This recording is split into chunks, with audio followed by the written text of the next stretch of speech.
They've worked under the radar in elections in Nigeria, Kenya, the Czech Republic, India and Argentina. But they are best known for their work in America.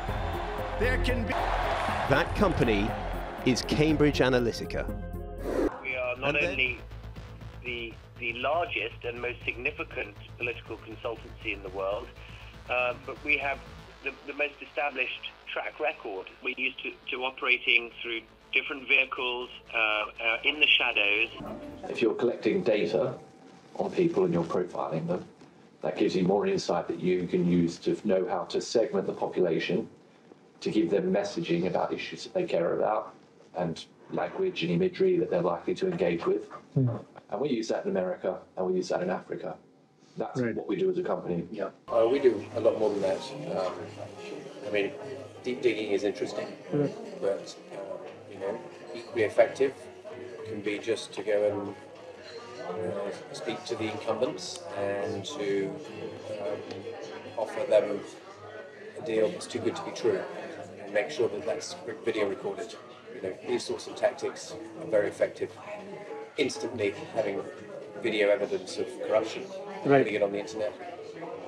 Somebody posing as a wealthy developer. I'm a master of disguise. Yes, they will offer a large amount of money to the candidate to finance his campaign in exchange for land, for instance.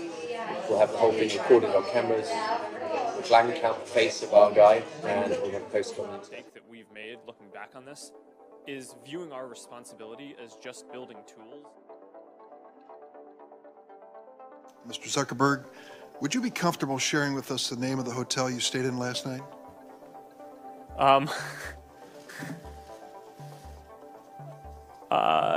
No. If you've messaged anybody this week, would you share with us the names of the people you've messaged? Senator, no, I would probably not choose to do that publicly here.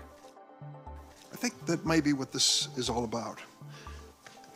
Your right to privacy, the limits of your right to privacy, and how much you give away in modern America in the name of, quote, connecting people around the world. You believe you're more responsible with millions of Americans' personal data than the federal government would be? Yes. But Senator, your point about surveillance, I think that there's a very important distinction to draw here, which is that when organizations do surveillance, people don't have control over that. But on Facebook, everything that you share there, you have control over. We didn't take a broad enough view of our responsibility, and that was a big mistake. And it was my mistake, and I'm sorry. You said back then that Facebook would always be free. Is that still your objective? Senator, yes. There will always be a version of Facebook that is free. It is our mission to try to help connect everyone around the world and to bring the world closer together. Well, if so, how do you sustain a business model in which users don't pay for your service? Senator, we run ads. I see. When companies become big and powerful and accumulate a lot of wealth and power, what typically happens from this body is there's a instinct to either regulate or break up. Well, Senator, I'm not the type of person who thinks that all regulation is bad. And I think we need to have a full conversation about what is the right regulation, not whether it should be or shouldn't be.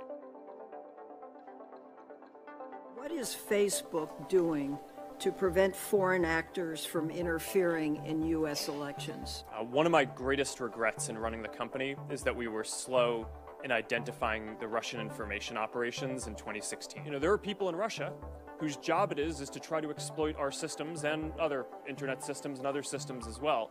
So this is an arms race.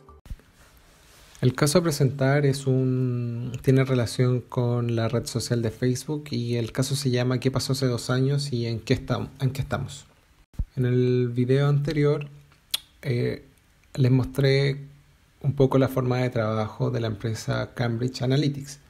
Y justamente este caso está involucrada esta empresa y cómo se relaciona con Facebook. Bueno, Cambridge Analytica era una consultora que se fundó en el 2013 y está acusada de haber obtenido información de millones de usuarios de Facebook, violando las políticas de uso de la red social, y con esos datos habría generado anuncios políticos dirigidos para favorecer la campaña presidencial de Trump, como también la del Brexit en Reino Unido. Bueno, todo comenzó con un aparente test de personalidad al poner me gusta y contestar las preguntas. Y así es como obtuvo al menos 87 perfiles de 87 millones de personas. Y es importante que esto fue sin el consentimiento de esta. Información que posteriormente utilizaron para influir a través de campañas, publicidad y noticias falsas. Es importante mencionar que esta consultora no está vinculada a la Universidad de Cambridge, pero sí usó el nombre, se benefició de su reputación y contrató a algunos investigadores de esta universidad.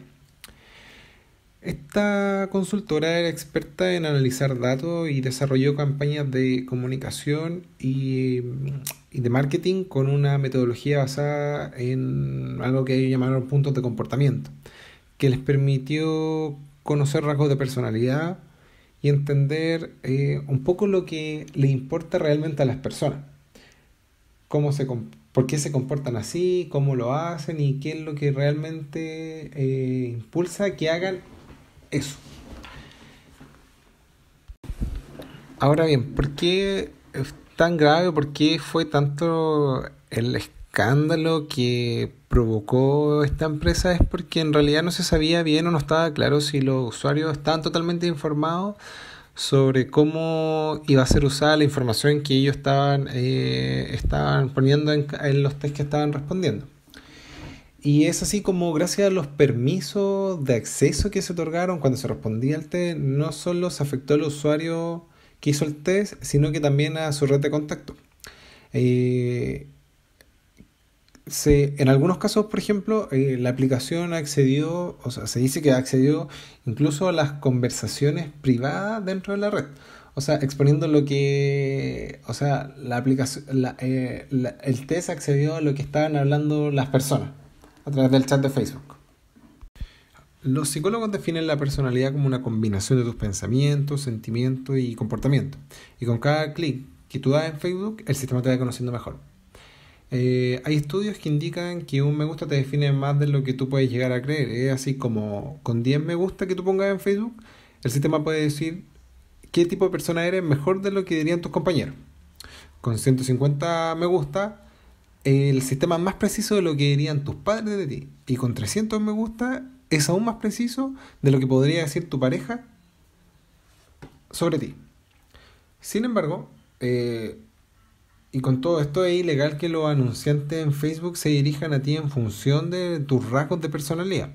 Lo que no es ilegal es que lo hagan en función de tus intereses, por ejemplo, los libros que lees, un lugar en específico al que visitaste que te gusta, algún actor, etc. Y lo que hizo Cambridge es que tomó específicamente los rasgos de tu personalidad para dirigir la publicidad.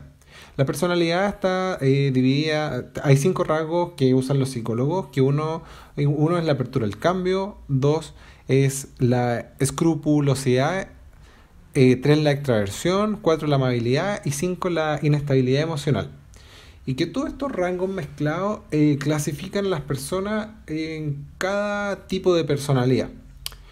Esto hizo que, y esto fue el problema que radicó, es que en Facebook se publicaron anuncios dirigidos a cada tipo de personalidad cuando como dije anterior, esto es ilegal. Un poco más específico, Cambridge Analytica presta un servicio de análisis de datos para desarrollar campañas para marcas y políticas que buscan cambiar el comportamiento de la audiencia. A través de su matriz tiene más de 25 años en el mercado y ha trabajado en más de 100 campañas políticas en los 5 continentes. Solo en el 2014 estuvo implicado en 44 campañas políticas en Estados Unidos. ¿Cómo lo hace? Combina la psicología del comportamiento con una metodología de la investigación estadísticamente sólida para proporcionar una imagen completa del comportamiento del consumidor. Se dice que para la campaña de Trump fue decisiva el trabajo que hizo Cambridge Analytica al influenciar los votos. Y la relación que tiene con Facebook fue en el 2018 cuando un ex empleado reveló las prácticas que tenía Cambridge Analytica a través del test psicológico que se podía contestar a través de Facebook y que iba en contra de las normas de privacidad de Facebook. Aquí están los principales involucrados en el escándalo. El primero es Alexander Nix, que él era el CEO de Cambridge Analytica y reconoció que influenció en las votaciones a favor de Trump, como también reconoció usar tácticas de corrupción, falsas noticias y rumores para difundir en Internet sobre los otros candidatos en contra de Trump. El segundo es Alexander Kogan. Él era un investigador en psicología que se especializó en análisis de comportamiento y redes sociales. Y él es importante porque en el 2014 creó la aplicación llamada This is Your Digital Life, y que era el test de personalidad que estaba en Facebook y que finalmente es donde se filtraron los datos. El tercero es Robert Mercer. Él es un multimillonario que invirtió $15 millones para la creación de Cambridge Analytica. Él es muy cercano a los grupos ultraconservadores y era uno de los principales donadores del Partido Republicano en el que estaba asociado Trump. Y él andaba buscando justamente una herramienta para identificar las personalidades de los votantes y estadounidenses e influir en su comportamiento. Y el último es Christopher Wylie, quien ayudó a fundar Cambridge Analytica y finalmente fue él quien reveló el escándalo a la prensa. Y él lo que revela era que Cambridge Analytica obtenía perfiles psicológicos y políticos de los ciudadanos para poder mandarles propaganda política diseñada especialmente para ellos y así tratar de influenciar su voto. Han pasado más de 2 años desde el escándalo en marzo del 2018 y legisladores de varios países, entre ellos Estados Unidos, Reino Unido, Australia, Canadá, entre otros, han exigido aclaraciones sobre los detalles y abrieron investigaciones contra Facebook y la violación masiva de la privacidad.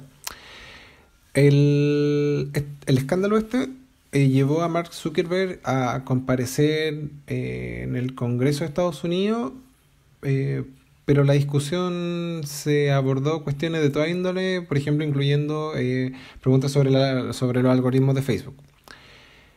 En julio del 2019, la Comisión Federal de Comercio multó a la red social con $5.000 millones después de una investigación, después de la investigación que comenzó en marzo del 2018.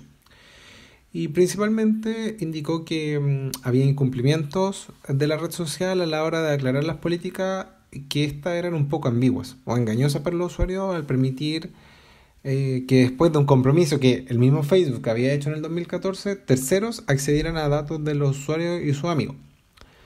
Ahora, recientemente, el 23 de abril del 2020, la Comisión Federal de Comercio ratificó la multa de los $5.000 millones y hoy día Facebook tiene que pagar esta multa.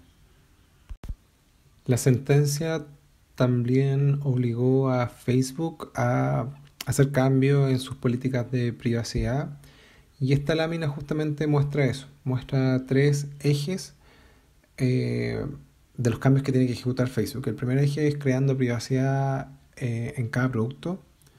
El segundo es medidas de cumplimiento más estrictas y el tercero es una supervisión independiente en donde se le obligó a que tiene que haber un comité dedicado a la privacidad. También Mark Zuckerberg ya no puede estar en comité de privacidad y lo hicieron a un lado. Y los procesos van a ser similares a cómo se hacen con los controles financieros.